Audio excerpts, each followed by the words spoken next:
You're watching Fugitive Red-Eye, and welcome to another episode of The Pitcher Describes, where my friend Rem, also known as the Pitcher from Sargent Friends, as well as many other handles, describes something that he watched with me, or whatever, from memory. In this case, the Cell Saga / Android Saga of Dragon Ball Z, which was his real introduction to it. Like, he did play some of his games on PS2 back in the day, the Budokai Tenkaichi games. But this was the first bit of Dragon Ball he watched. He wanted to just start with the Android Saga, so we watched that.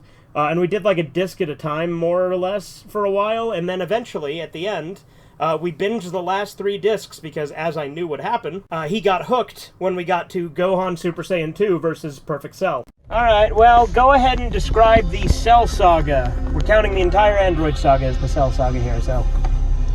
So the Cell Saga starts with, there's the mitochondria, ribosomes... That's the cell cycle. Oh, okay. Common misconception. Another thing I should note, you hadn't really watched Dragon Ball, like, at all prior to this. And yeah. We started with the 2 movies, Bardock the Father of Goku and History of Trunks. And after History of Trunks, you were really excited to just jump into the Android Saga? My only exposure, really, to Dragon Ball was Budokai Tenkaichi 2 and Budokai Tenkaichi 3. And most of my lore knowledge, I guess, was when Chi-Chi tells you about a specific character when you talk to her in the fucking menu on Budokai Tenkaichi 3 specifically. So yeah, I didn't really know that much. I knew quite a few of the names, because names stick with me, depending. Sometimes I know. But media names a lot of times do. Most of my exposure are the 2 Tenkaichi games, and they're good games, but we'll move on to the anime. I just didn't know that much leading into it. I've heard stuff. I knew it was kind of, you know, boom, boom, boom, boom. Like let's fuck some baddies up. Let's fucking kick down the door, gangsta style, and just fuck up some baddies. So the Cell Saga and Androids starts with Frieza. Yep. Frieza is the boy. He likes caressing Dragon Balls. He likes milking Ginyu, or whatever the fuck he said. Frieza's a crazy guy. Very strong, or was. So Frieza was the main bad in Saiyan Saga, and he's just this fucking miniature, pure evil guy who's just fucking up shit. So when you make a delineation between Saiyan and Frieza sagas, typically you would say Frieza is the villain of the Frieza saga, although technically you could argue the Saiyan saga is just preamble to the Frieza saga, similar to Androids and Cell, so I'll give you that. Cool. I'm giving it to me too. So basically, Frieza was the big bad. He was a big boy. He fucked a lot of bitches up. He was really powerful. Didn't give a fuck. And you didn't watch any of that? No. And then here comes along Mecha Frieza. He's got fucking robo shit on his eye. He's fucking robotic. He's mechanized. He's a fucking alien of nature. And he's, again, with the fucking shit earlier, you think he's gonna be really, really powerful. But no. One of the coolest fucking scenes in the entire saga is when future Trunks just fucking cuts a bitch up. Just cuts him right in half. It's got this fucking crazy score by Falcone, or Bruce Falconer. It's like it's not like that, but it's like very atmospheric. It's very, very there. The blade just right halfway through his body. Boom, done. So it was basically showing you how much of a pussy Frieza is now compared to all the fucking crazy power level guys like fucking Future Trunks, because that's just the nature of the show. People get stronger and stronger and stronger and stronger. So the androids is about, what's about these androids? There's this dude named Dr. Gero. I think he was Red Ribbon leftovers. He's a fucking scientist or whatever. Yeah. I think he wanted fucking Red Ribbon to take over the world. He's your basic black, normal guy. He's not black. He's kind of black. No, he isn't. Indian. He's brown. Not really. He's got like a pinkish color to him. I always think he's black. Anyway, Also, he wasn't the leader of the Red Ribbon Army. Commander Red was, but Jiro was like their scientist. Yeah. He just wanted them to take over the world. If you remember, there's that flashback episode that gives you all the context of the Red Ribbon Army, where it's just Roshi telling it all to Marin. I do remember that, which it didn't fit where it was, if I remember it. I didn't like it. It's really out of place. Yeah. And it's fucking, like, the flashback is fine, but, like, they should have done it, like, earlier, or, like, maybe, like, when Gohan is hearing about the androids or something, or maybe when Trunks shows up and is saying, I think it was in the middle of them fighting the androids on that road. Yeah, and then it was just, they cut to Roshi and Marin, like, fucking around, being annoying and stupid, as she does. And then Roshi's like, oh, you don't know what's going on, Marin? Here, let me do this lore dump where we flash back and show a bunch of shit from Dragon Ball. Oh, he would want a lore dump all over her, wouldn't he? He sure would. Jiro, being a fucking boring pussy scientist, just wants Red Ribbon Army to be victorious and be awesome. He's a fucking Robo Boy at this point, and he created before 17 and 18, 19. 19's just this fucking pale ghost baby looking motherfucker. And he's not that strong, but he is pretty strong, but obviously later you realize he was just a big baby pussy boy. And he nearly sucks the life out of Yamcha, if I remember right. Yeah. But is thwarted by, I don't remember, but fucking baby android 19 dead. Fucking gets killed. Well, so I'm pretty sure it was actually Jiro that almost killed Yamcha by fucking penetrating his chest with his fucking hand. Yeah. Well, fucking 19 was sucking the life out of someone. Yeah, they both did that a lot. That was kind of their thing. And then fucking, like, Vegeta had to rip off his arms so that he could destroy him with a big bang attack. Because any key attacks they sent after him would be absorbed if they caught it in their hands. Which is why it's fucking stupid. In Kakarot, they don't have Vegeta rip off his arms. He just hits him with a big bang attack anyway. And it's like, why didn't you just do this then? And since that was a visual, I put my hands up. So, yeah, at this point, 19's done.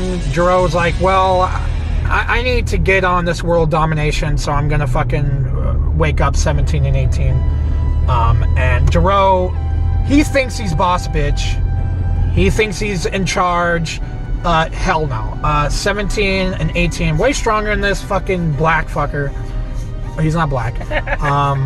And fucking, they're not listening to his ass, alright? They're not listening to him at all. And then 17 just fucking blows him up, or he gets blown up, and then fucking 17 smashes his head with his foot. I remember that. I do remember that visual, at least, because it was really cool. And 17 and 18 are interesting. They're not your typical, let's go get down and dirty, fuck up the good guys kind of villains. They really just don't care. They're fucking a lot more nonchalant. They just kind of doing their own thing. They just kind of fucking just chilling.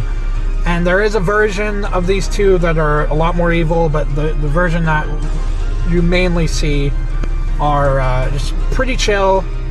Just kind of want to fight and fuck around and do whatever. The evil future counterparts also just want to fuck around, but they're much more malicious. Like, their fucking around is just like blowing people up and shit. Whereas frickin' these ones don't actually kill anybody. They just want to fucking like go to stores and fuck around and smoke pot, whatever. They want to kill Goku, but yeah, especially 16, who's only in the current timeline. He wasn't in the future timeline. Yeah, and 16 wants to kill Goku, and 16 he's an interesting character. He's got a red mohawk, yellow armor. He's a dude. He wants to kill Goku. He's like 8 feet tall too. He's fucking huge. Yeah, and he's stronger than both 17 and 18. Yeah, well, he's in strength. He's the same power as first form Cell, I'm pretty sure. And he's modeled after Jiro's son, I think. Yes, that's never stated in Z, but it is stated in both the games and in Dragon Ball Super Superhero. Alright. So that's basically the situation we got going on. We got these two androids who don't give a fuck and just want to fuck around. And then we got 16 who just got a major boner for killing Goku. But he also loves like little creatures like squirrels and birds and shit. Yeah.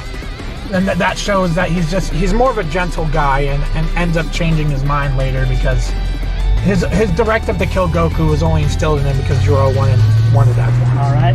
Let me ask you this: what do you think of the real protagonist of this arc, Mr. Hercule Satan?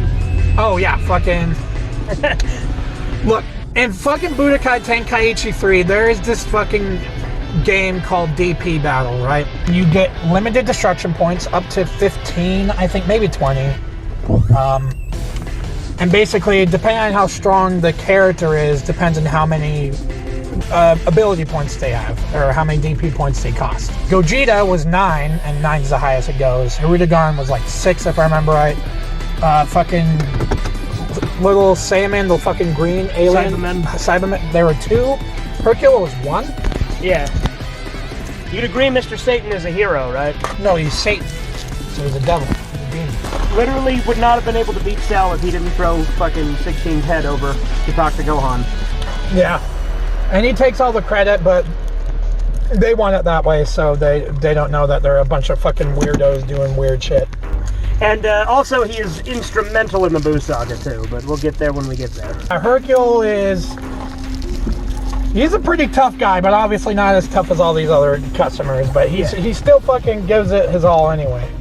Well, he's tougher than any, like, realistic, like, person. Like, he's ridiculously overpowered. Just by Dragon Ball standards, he's weak. Like, he's way stronger than I am. He did win the World Martial Arts Tournament fair and square the first time. He's not just all bluster, he's actually a pretty tough guy, just not in Dragon Ball standards. With all the other fuckers that are out there. Yeah. And Goku gets hit with some virus, if I remember right. Heart virus. And so he's gonna die, but they have to fucking go back. I actually really don't remember the Trunks brings him some medicine from the future when they first meet. And then Goku didn't take it. Because either he forgot it or he was trying to tough it out. But no, he needed that medicine. So then they had to rush back and get the medicine, if you remember. Yeah, Bulma and a few others. So Goku's actually out of commission for some of the early fights against the androids and against the first bit of This is after he already trained in the hyperbolic time chamber? No, before. Okay. So, onto the hyperbolic time chamber, which is a thing created by Supreme Kai or something? Kami. Kami Kai. Kami's not a Kai. He's a fucking, what the hell are they called? Namekian? Yeah.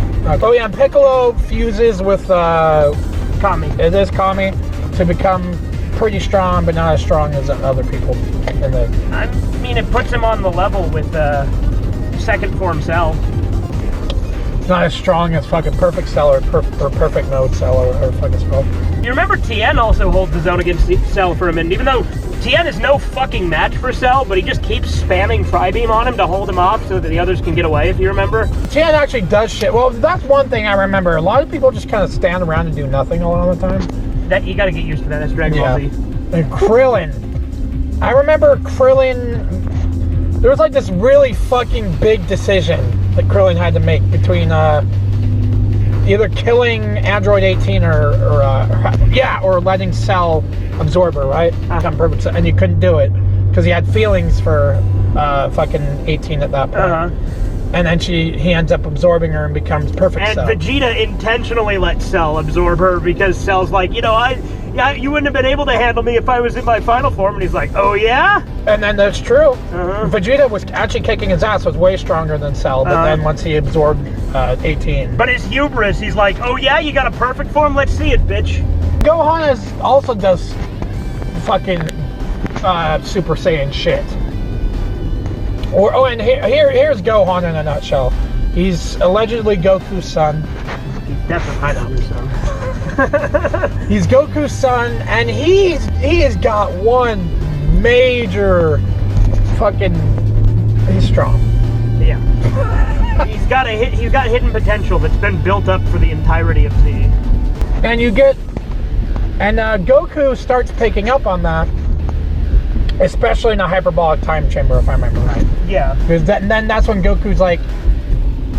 And Goku, not being Vegeta, is like, my son is this strong, and I'm going to foster that strength, and he's not, like, fucking jealous or anything like that. Yeah. Goku's just Goku. And Goku gives Cell a sensu bean because it's the only way that Gohan could have beat Cell, because Gohan needs to, like, realize just how fucking dire it is to unleash that power. Because he's not able to control it yet. Also, when we watched this, for most of the show, we were doing a disc at a time, give or take. Yeah. The last 3 discs, we did a marathon. Yep. I remember that. Because and I knew it was going to happen, because Super Saiyan 2 Gohan versus Perfect Cell it's impossible to not just watch that entire fight. It hooks you. It hooks you good. And I was happy to see that, because I knew it would hook you. Because, like, again, that is fucking iconic. It is cool. It's very cool.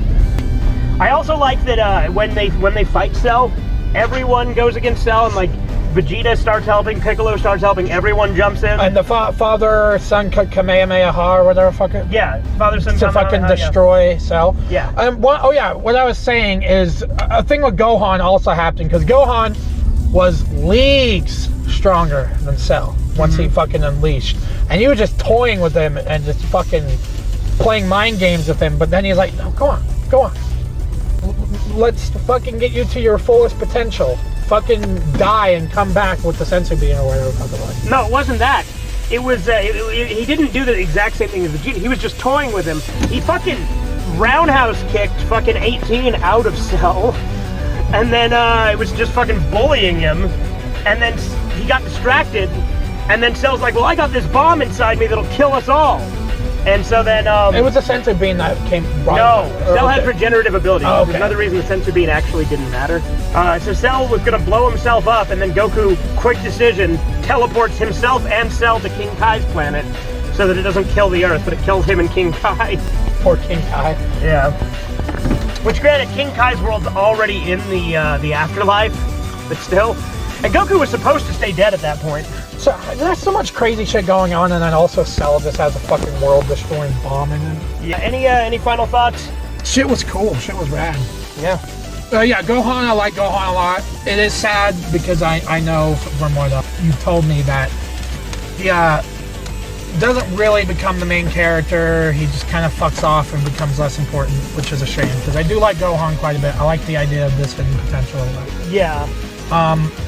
One thing I did want to mention is we also watched a movie about an alternate timeline where future Trunks' timeline, where this is where the other 17 and 18 androids were, and they're not as strong, but they're a hell of a lot more sadistic. Yep. And in this timeline, everyone is dead except for like main character wise, fucking Gohan and Trunks, and Gohan becomes like a father figure to Trunks. And then Gohan he's just trying his best to destroy 17 and 18, ends up losing his arm, and then finally his life, and then Trunks wisens up, fucking trains really strong, and then goes to an alternate timeline to fucking stop Cell. Well, and that's when he goes Super Saiyan, is Future Gohan's death. Like, that's the first time, like, easily the best Super Saiyan awakening scene is Future Trunks. And Future Trunks is cool. I like his attitude. He's very... He can be intense, but I think most of the time he's pretty laid back. He's very knowledgeable, and he's pretty amiable. Something else I wanted to bring up, just to make you think about. Future Gohan still had those 3 seasons of development as regular Gohan.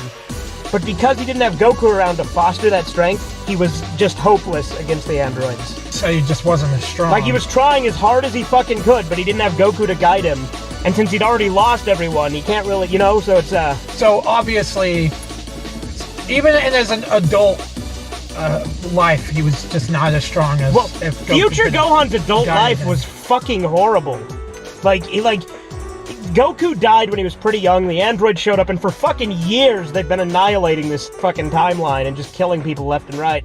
And so his entire life he's lived in hiding, just periodically fighting the androids and holding them off when he can. Doesn't give up, though. Yeah. That's pretty heroic of him. Easily the best Dragon Ball death as well. Like, very fucking sad. Anyway, that all you gotta say? Yeah, for now. Anyway, I hope you guys enjoyed that episode of The Pitcher Describes. At some point, I'm going to be showing him original Dragon Ball, and then we'll work our way through the rest of Z, and then eventually GT and the Super movies. So, anyway, hope you guys enjoyed. Have a good one. Toodles. What am I watching? I don't know, but I hate it. What are you doing? Subscribe to Fugitive Red Eye.